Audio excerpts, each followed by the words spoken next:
بسم اللہ الرحمن الرحیم۔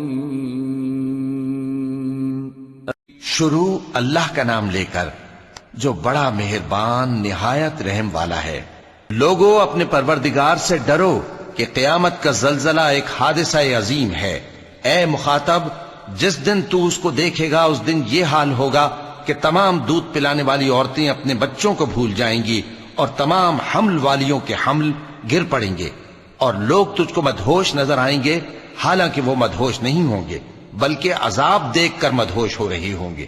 بے شک اللہ کا عذاب بڑا سخت ہے۔ اور بعض لوگ ایسے ہیں جو اللہ کی شان میں علم کے بغیر جھگڑتے اور ہر شیطان سرکش کی پیروی کرتے ہیں، جس کے بارے میں لکھ دیا گیا ہے کہ جو اسے دوست رکھے گا تو وہ اس کو گمراہ کر دے گا اور دوزخ کے عذاب کا رستہ دکھائے گا۔ لوگو، اگر تم کو مرنے کے بعد جی اٹھنے میں کچھ شک ہو تو ہم نے تم کو پہلی بار بھی تو پیدا کیا تھا، یعنی ابتدا میں مٹی سے، پھر اس سے نطفہ بنا کر، پھر اس سے خون کا لوتھڑا بنا کر، پھر اس سے بوٹی بنا کر جس کی بناوٹ کامل بھی ہوتی ہے اور ناقص بھی، تاکہ تم پر اپنی خالقیت ظاہر کر دیں۔ اور ہم جس کو چاہتے ہیں ایک میعاد مقرر تک پیٹ میں ٹھہرائے رکھتے ہیں، پھر تم کو بچہ بنا کر نکالتے ہیں، پھر تم جوانی کو پہنچتے ہو، اور بعض قبل از پیری مر جاتے ہیں، اور بعض بڑھاپے کی نہایت خراب عمر کی طرف لوٹائے جاتے ہیں کہ بہت کچھ جاننے کے بعد بالکل بے علم ہو جاتی ہیں۔ اور اے دیکھنے والے، تو دیکھتا ہے کہ ایک وقت میں زمین خشک پڑی ہوتی ہے، پھر جب ہم اس پر مے برساتے ہیں تو وہ شاداب ہو جاتی اور ابھرنے لگتی ہے اور طرح طرح کی بارونق چیزیں اگاتی ہے۔ ان قدرتوں سے ظاہر ہے کہ اللہ ہی قادر مطلق ہے جو برحق ہے، اور یہ کہ وہ مردوں کو زندہ کر دیتا ہے، اور یہ کہ وہ ہر چیز پر قدرت رکھتا ہے، اور یہ کہ قیامت آنے والی ہے اس میں کچھ شک نہیں، اور یہ کہ اللہ سب لوگوں کو جو قبروں میں ہیں جلا اٹھائے گا، اور لوگوں میں کوئی ایسا بھی ہے جو اللہ کی شان میں بغیر علم کے اور بغیر ہدایت کے اور بغیر کتاب روشن کے جھگڑتا ہے اور تکبر سے گردن موڑ لیتا ہے تاکہ لوگوں کو اللہ کے رستے سے گمراہ کر دے۔ اس کے لیے دنیا میں ذلت ہے، اور قیامت کے دن ہم اسے عذاب آتش سوزاں کا مزہ چکھائیں گے۔ اے سرکش، یہ اس کفر کی سزا ہے جو تیرے ہاتھوں نے آگے بھیجا ہے، اور اللہ اپنے بندوں پر ظلم کرنے والا نہیں۔ اور لوگوں میں بعض ایسا بھی ہے جو کنارے پر کھڑا ہو کر اللہ کی عبادت کرتا ہے، اگر اس کو کوئی دنیاوی فائدہ پہنچے تو اس کے سبب مطمئن ہو جائے، اور اگر کوئی آفت پڑے تو منہ کے بل لوٹ جائے، یعنی پھر کافر ہو جائے۔ اس نے دنیا میں بھی نقصان اٹھایا اور آخرت میں بھی، یہی تو صاف نقصان ہے۔ یہ اللہ کے سوا ایسی چیز کو پکارتا ہے جو نہ اسے نقصان پہنچائے اور نہ فائدہ دے سکے، یہی تو پرلے درجے کی گمراہی ہے۔ بلکہ ایسے شخص کو پکارتا ہے جس کا نقصان فائدے سے زیادہ قریب ہے۔ ایسا دوست بھی برا اور ایسا ساتھی بھی برا۔ جو لوگ ایمان لائے اور عمل نیک کرتے رہے، اللہ ان کو بہشتوں میں داخل کرے گا جن کے نیچے نہریں بہ رہی ہیں۔ کچھ شک نہیں کہ اللہ جو چاہتا ہے کرتا ہے۔ جو شخص یہ گمان کرتا ہو کہ اللہ اس کو دنیا اور آخرت میں مدد نہیں دے گا تو اس کو چاہیے کہ اوپر کی طرف یعنی اپنے گھر کی چھت میں ایک رسی باندھے، پھر اس سے اپنا گلا گھونٹ لے، پھر دیکھے کہ آیا یہ تدبیر اس کے غصے کو دور کر دیتی ہے۔ اور اسی طرح ہم نے اس قرآن کو اتارا جس کی تمام باتیں کھلی ہوئی ہیں، اور یہ یاد رکھو کہ اللہ جس کو چاہتا ہے ہدایت دیتا ہے۔ جو لوگ مومن یعنی مسلمان ہیں اور جو یہودی ہیں اور ستارہ پرست اور عیسائی اور مجوسی اور مشرک، اللہ ان سب میں قیامت کے دن فیصلہ کر دے گا۔ بے شک اللہ ہر چیز سے باخبر ہے۔ کیا تم نے نہیں دیکھا کہ جو مخلوق آسمانوں میں ہے اور جو زمین میں ہے، اور سورج اور چاند اور ستارے اور پہاڑ اور درخت اور چوپائے اور بہت سے انسان اللہ کو سجدہ کرتے ہیں، اور بہت سے ایسے ہیں جن پر عذاب ثابت ہو چکا ہے، اور جس شخص کو اللہ ذلیل کرے اس کو کوئی عزت دینے والا نہیں۔ بے شک اللہ جو چاہتا ہے کرتا ہے۔ چونکہ آیت سجدہ تلاوت کی گئی لہذا سامعین پر سجدہ واجب ہے۔ یہ دو فریق ایک دوسرے کے دشمن اپنے پروردگار کے بارے میں جھگڑتے ہیں تو جو کافر ہیں ان کے لیے آگ کے کپڑے قطع کیے جائیں گے اور ان کے سروں پر جلتا ہوا پانی ڈالا جائے گا۔ اس سے ان کے پیٹ کے اندر کی چیزیں اور کھالیں گل جائیں گی، اور ان کے مارنے کے لیے لوہے کے ہتھوڑے ہوں گے۔ جب وہ چاہیں گے کہ اس رنج و تکلیف کی وجہ سے دوزخ سے نکل جائیں تو پھر اسی میں لوٹا دیے جائیں گے، اور کہا جائے گا کہ جلنے کے عذاب کا مزہ چکھتے رہو۔ جو لوگ ایمان لائے اور عمل نیک کرتے رہے، اللہ ان کو بہشتوں میں داخل کرے گا جن کے تلے نہریں بہہ رہی ہیں، وہاں ان کو سونے کے کنگن پہنائے جائیں گے اور موتی، اور وہاں ان کا لباس ریشمی ہوگا، اور ان کو اچھی بات کی طرف رہنمائی کی گئی اور خوبیوں والے مالک کی راہ بتائی گئی۔ جو لوگ کافر ہیں اور لوگوں کو اللہ کے رستے سے اور مسجد حرام سے، جسے ہم نے لوگوں کے لیے یکساں عبادت گاہ بنایا ہے، روکتے ہیں، خواہ وہ وہاں کے رہنے والے ہوں یا باہر سے آنے والے، اور جو اس میں شرارت سے کجروی و کفر کرنا چاہے تو اس کو ہم درد دینے والے عذاب کا مزہ چکھائیں گے۔ اور ایک وقت تھا جب ہم نے ابراہیم کو خانہ کعبہ کا مقام بتا دیا اور ارشاد فرمایا کہ میرے ساتھ کسی چیز کو شریک نہ کیجو، اور طواف کرنے والوں اور قیام کرنے والوں اور رکوع کرنے والوں اور سجدہ کرنے والوں کے لیے میرے گھر کو صاف رکھا کرنا، اور لوگوں میں حج کے لیے اعلان کر دو کہ تمہاری طرف پیدل اور دبلے دبلے اونٹوں پر جو دور دراز رستوں سے چلے آتے ہوں سوار ہو کر چلے آئیں، تاکہ اپنے فائدے کے کاموں کے لیے حاضر ہوں۔ اور قربانی کی ایام معلوم میں مویشی چوپایوں کے ذبح کے وقت جو اللہ نے ان کو دیے ہیں ان پر اللہ کا نام لیں۔ اب اس میں سے تم خود بھی کھاؤ اور خستہ حال ضرورت مند کو بھی کھلاؤ۔ پھر چاہیے کہ لوگ اپنا میل کچیل دور کریں اور منتیں پوری کریں، اور اس قدیم گھر یعنی بیت اللہ کا طواف کریں۔ یہ ہمارا حکم ہے، اور جو شخص ادب کی چیزوں کی جو اللہ نے مقرر کی ہیں تعظیم کرے تو یہ اس کے پروردگار کے نزدیک اس کے حق میں بہتر ہے۔ اور تمہارے لیے مویشی حلال کر دیے گئے ہیں سوائے ان کے جو تمہیں پڑھ کر سنائے جاتے ہیں، تو بتوں کی پلیدی سے بچو اور جھوٹی بات سے پرہیز کرو، صرف ایک اللہ کے ہو کر اور اس کے ساتھ شریک نہ ٹھہرا کر۔ اور جو شخص کسی کو اللہ کے ساتھ شریک مقرر کرے تو وہ گویا ایسا ہے جیسے آسمان سے گر پڑے، پھر اس کو پرندے اچک لے جائیں یا ہوا کسی دور کی جگہ اڑا کر پھینک دے۔ یہ ہمارا حکم ہے، اور جو شخص ادب کی چیزوں کی جو اللہ نے مقرر کی ہیں تعظیم کرے تو یہ کام دلوں کی پرہیزگاری سے ہے۔ ان میں ایک وقت مقرر تک تمہارے لیے فائدے ہیں، پھر ان کو اس قدیم گھر یعنی بیت اللہ تک پہنچنا اور ذبح ہونا ہے۔ اور ہم نے ہر ایک امت کے لیے قربانی کا طریق مقرر کر دیا ہے، تاکہ جو مویشی چوپائے اللہ نے ان کو دیے ہیں ان کے ذبح کرنے کے وقت ان پر اللہ کا نام لیں۔ سو تمہارا معبود ایک ہی ہے، تو اسی کے فرما بردار ہو جاؤ اور عاجزی کرنے والوں کو خوشخبری سنا دو۔ یہ وہ لوگ ہیں کہ جب اللہ کا نام لیا جاتا ہے تو ان کے دل ڈر جاتے ہیں، اور جب ان پر مصیبت پڑتی ہے تو صبر کرتے ہیں، اور نماز آداب سے پڑھتے ہیں، اور جو مال ہم نے ان کو عطا فرمایا ہے اس میں سے نیک کاموں میں خرچ کرتے ہیں۔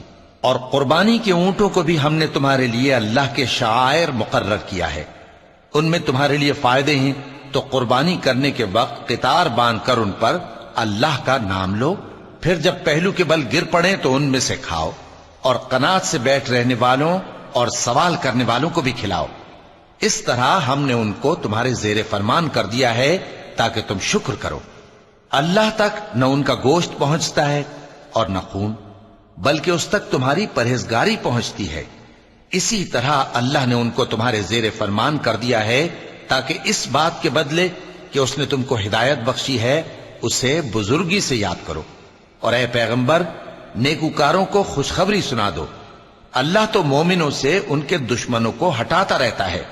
بے شک اللہ کسی خیانت کرنے والے ناشکرے کو دوست نہیں رکھتا۔ جن مسلمانوں سے خواہ مخواہ لڑائی کی جاتی ہے ان کو اجازت ہے کہ وہ بھی لڑیں، کیونکہ ان پر ظلم ہو رہا ہے، اور اللہ ان کی مدد کرے گا، وہ یقیناً ان کی مدد پر قادر ہے۔ یہ وہ لوگ ہیں کہ اپنے گھروں سے ناحق نکال دیے گئے، انہوں نے کچھ قصور نہیں کیا، ہاں یہ کہتے ہیں کہ ہمارا پروردگار اللہ ہے۔ اور اگر اللہ لوگوں کو ایک دوسرے سے نہ ہٹاتا رہتا تو خانقاہیں اور گرجے اور یہودیوں کے عبادت خانے اور مسلمانوں کی مسجدیں جن میں اللہ کا کثرت سے ذکر کیا جاتا ہے گرائی جا چکی ہوتی۔ اور جو شخص اللہ کی مدد کرتا ہے اللہ اس کی ضرور مدد کرتا ہے، بے شک اللہ توانا ہے، غالب ہے۔ یہ وہ لوگ ہیں کہ اگر ہم ان کو ملک میں حکومت دے دیں تو نماز قائم کریں اور زکوٰۃ ادا کریں اور نیک کام کرنے کا حکم دیں اور برے کاموں سے منع کریں، اور سب کاموں کا انجام اللہ ہی کے اختیار میں ہے۔ اور اگر یہ لوگ تم کو جھٹلاتے ہیں تو ان سے پہلے نوح کی قوم اور عاد اور سمود کی قومیں بھی اپنے پیغمبروں کو جھٹلا چکی ہیں، اور قوم ابراہیم اور قوم لوط بھی، اور مدین کے رہنے والے بھی، اور موسیٰ بھی تو جھٹلائے جا چکے ہیں۔ لیکن میں کافروں کو مہلت دیتا رہا، پھر میں نے ان کو پکڑ لیا، تو دیکھ لو کہ میرا عذاب کیسا سخت تھا۔ چنانچہ بہت سی بستیاں ہیں کہ ہم نے ان کو تباہ کر ڈالا کہ وہ نافرمان تھیں، سو وہ اپنی چھتوں کے بل گری پڑی ہیں، اور بہت سے کنویں بیکار اور بہت سے مضبوط محل ویران پڑے ہیں۔ سو کیا ان لوگوں نے ملک میں سیر نہیں کی تاکہ ان کے دل ایسے ہوتے کہ ان سے سمجھ سکتے اور کان ایسے ہوتے کہ ان سے سن سکتے؟ بات یہ ہے کہ آنکھیں اندھی نہیں ہوتی بلکہ دل جو سینوں میں ہیں وہ اندھے ہو جاتے ہیں۔ اور یہ لوگ تم سے عذاب کے لیے جلدی کر رہے ہیں، اور اللہ اپنے وعدے کے خلاف ہرگز نہیں کرے گا۔ اور بے شک تمہارے پروردگار کے نزدیک ایک روز تمہارے حساب کی روح سے 1000 برس کے برابر ہے۔ اور بہت سی بستیاں ہیں کہ میں ان کو مہلت دیتا رہا جبکہ وہ نافرمان تھیں، پھر میں نے ان کو پکڑ لیا اور میری ہی طرف لوٹ کر آنا ہے۔ اے پیغمبر کہہ دو کہ لوگوں میں تو تم کو کھلم کھلا خبردار کرنے والا ہوں، تو جو لوگ ایمان لائے اور کام نیک کیے ان کے لیے بخشش اور عزت کی روزی ہے، اور جن لوگوں نے ہماری آیتوں میں اپنے خیال میں ہمیں عاجز کرنے کے لیے دوڑ دھوپ کی وہ اہل دوزخ ہیں۔ اور ہم نے تم سے پہلے کوئی رسول اور نبی نہیں بھیجا مگر اس کا یہ حال تھا کہ جب وہ کوئی آرزو کرتا تھا تو شیطان اس کی آرزو میں وسوسہ ڈال دیتا تھا، تو جو وسوسہ شیطان ڈالتا ہے اللہ اس کو دور کر دیتا ہے، پھر اللہ اپنی آیتوں کو مضبوط کر دیتا ہے، اور اللہ علم والا ہے، حکمت والا ہے۔ غرض اس سے یہ ہے کہ جو وسوسہ شیطان ڈالتا ہے اس کو ان لوگوں کے لیے جن کے دلوں میں بیماری ہے اور جن کے دل سخت ہیں ذریعہ آزمائش ٹھہرائے۔ بے شک ظالم لوگ مخالفت میں دور جا پڑے۔ اور یہ بھی غرض ہے کہ جن لوگوں کو علم عطا ہوا ہے وہ جان لیں کہ وہ یعنی وحی تمہارے پروردگار کی طرف سے حق ہے، تو وہ اس پر ایمان لائیں اور ان کے دل اللہ کے آگے عاجزی کریں۔ اور جو لوگ ایمان لائے ہیں اللہ ان کو سیدھے رستے کی طرف ہدایت کرتا ہے، اور کافر لوگ ہمیشہ اس کی طرف سے شک میں رہیں گے یہاں تک کہ قیامت ان پر ناگہاں آ جائے یا ایک نامبارک دن کا عذاب ان پر آ واقع ہو۔ اس روز بادشاہی اللہ ہی کی ہوگی اور وہ ان میں فیصلہ کر دے گا، تو جو لوگ ایمان لائے اور عمل نیک کرتے رہے وہ نعمت کے باغوں میں ہوں گے، اور جو کافر ہوئے اور ہماری آیتوں کو جھٹلاتے رہے ان کے لیے ذلیل کرنے والا عذاب ہوگا۔ اور جن لوگوں نے اللہ کی راہ میں ہجرت کی پھر مارے گئے یا مر گئے ان کو اللہ اچھی روزی دے گا، اور بے شک اللہ بہترین رزق دینے والا ہے۔ وہ ان کو ایسے مقام میں داخل کرے گا جسے وہ پسند کریں گے، اور اللہ تو جاننے والا ہے، بردبار ہے۔ یہ بات اللہ کے ہاں ٹھہر چکی ہے، اور جو شخص کسی کو اتنی ہی ایذا دے جتنی ایذا اس کو دی گئی، پھر اس شخص پر زیادتی کی جائے تو اللہ اس کی مدد کرے گا۔ بے شک اللہ معاف کرنے والا ہے، بخشنے والا ہے۔ یہ اس لیے کہ اللہ رات کو دن میں داخل کرتا ہے اور دن کو رات میں داخل کرتا ہے، اور اللہ تو سننے والا ہے، دیکھنے والا ہے۔ یہ اس لیے کہ اللہ ہی برحق ہے، اور جس چیز کو کافر اللہ کے سوا پکارتے ہیں وہ باطل ہے، اور اس لیے کہ اللہ اونچی شان والا ہے، بڑا ہے۔ کیا تم نہیں دیکھتے کہ اللہ آسمان سے مے برساتا ہے تو زمین سرسبز ہو جاتی ہے؟ بے شک اللہ مہربان ہے، خبردار ہے۔ جو کچھ آسمانوں میں ہے اور جو کچھ زمین میں ہے اسی کا ہے، اور بے شک اللہ بے نیاز ہے، قابل ستائش ہے۔ کیا تم نہیں دیکھتے کہ جتنی چیزیں زمین میں ہیں سب اللہ نے تمہارے زیر فرمان کر رکھی ہیں، اور کشتیاں بھی جو اسی کے حکم سے سمندر میں چلتی ہیں، اور وہ آسمان کو تھامے رہتا ہے کہ زمین پر نہ گر پڑے مگر اس کے حکم سے۔ بے شک اللہ لوگوں پر نہایت شفقت کرنے والا مہربان ہے۔ اور وہی تو ہے جس نے تم کو حیات بخشی، پھر تم کو مارتا ہے، پھر تمہیں زندہ بھی کرے گا، اور انسان تو بڑا ناشکرا ہے۔ ہم نے ہر ایک امت کے لیے بندگی کی ایک راہ مقرر کر دی ہے کہ اسی طرح وہ بندگی کرتے ہیں، تو یہ لوگ تم سے اس معاملے میں جھگڑا نہ کریں، اور تم لوگوں کو اپنے پروردگار کی طرف بلاتے رہو، بے شک تم سیدھے رستے پر ہو۔ اور اگر یہ تم سے جھگڑا کریں تو کہہ دو کہ جو عمل تم کرتے ہو اللہ ان سے خوب واقف ہے۔ جن باتوں میں تم اختلاف کرتے ہو اللہ تم میں قیامت کے روز ان کا فیصلہ کر دے گا۔ کیا تم نہیں جانتے کہ جو کچھ آسمان اور زمین میں ہے اللہ اس کو جانتا ہے؟ یہ سب کچھ کتاب میں لکھا ہوا ہے، بے شک یہ سب اللہ کو آسان ہے۔ اور یہ لوگ اللہ کے سوا ایسی چیزوں کی عبادت کرتے ہیں جن کی اس نے کوئی سند نازل نہیں فرمائی، اور نہ ان کے پاس اس کی کوئی دلیل ہے، اور ظالموں کا کوئی بھی مددگار نہیں ہوگا۔ اور جب ان کو ہماری صاف صاف آیتیں پڑھ کر سنائی جاتی ہیں تو ان کی شکل بگڑ جاتی ہے، اور تم ان کے چہروں میں صاف طور پر ناگواری دیکھتے ہو۔ ایسا لگتا ہے کہ جو لوگ ان کو ہماری آیتیں پڑھ کر سناتے ہیں ان پر حملہ کر دیں گے۔ کہہ دو کہ میں تم کو اس سے بھی بری چیز بتاؤں، وہ دوزخ کی آگ ہے جس کا اللہ نے کافروں سے وعدہ کیا ہے، اور وہ برا ٹھکانہ ہے۔ لوگوں، ایک مثال بیان کی جاتی ہے، اسے غور سے سنو کہ جن لوگوں کو تم اللہ کے سوا پکارتے ہو وہ ایک مکھی بھی نہیں بنا سکتے اگرچہ اس کے لیے سب اکٹھے ہو جائیں، اور اگر مکھی ان سے کوئی چیز چھین لے جائے تو اسے اس سے چھڑا نہیں سکتے۔ طالب اور مطلوب یعنی عابد اور معبود دونوں گئے گزرے ہیں۔ ان لوگوں نے اللہ کی قدر جیسی کرنی چاہیے تھی نہیں کی۔ کچھ شک نہیں کہ اللہ زبردست ہے، غالب ہے۔ اللہ فرشتوں میں سے پیغام پہنچانے والے منتخب کر لیتا ہے اور انسانوں میں سے بھی۔ بے شک اللہ سننے والا ہے، دیکھنے والا ہے۔ جو ان کے آگے ہے اور جو ان کے پیچھے ہے وہ اس سے واقف ہے، اور سب کاموں کا رجوع اللہ ہی کی طرف ہے۔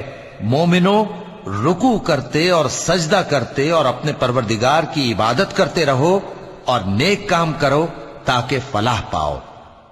چونکہ آیت سجدہ تلاوت کی گئی ہے لہذا سامعین پر سجدہ واجب ہے۔ اور اللہ کی راہ میں جہاد کرو جیسا جہاد کرنے کا حق ہے۔ اس نے تم کو منتخب کیا ہے اور تم پر دین کی کسی بات میں تنگی نہیں کی، اور تمہارے لیے تمہارے باپ ابراہیم کا دین پسند کیا۔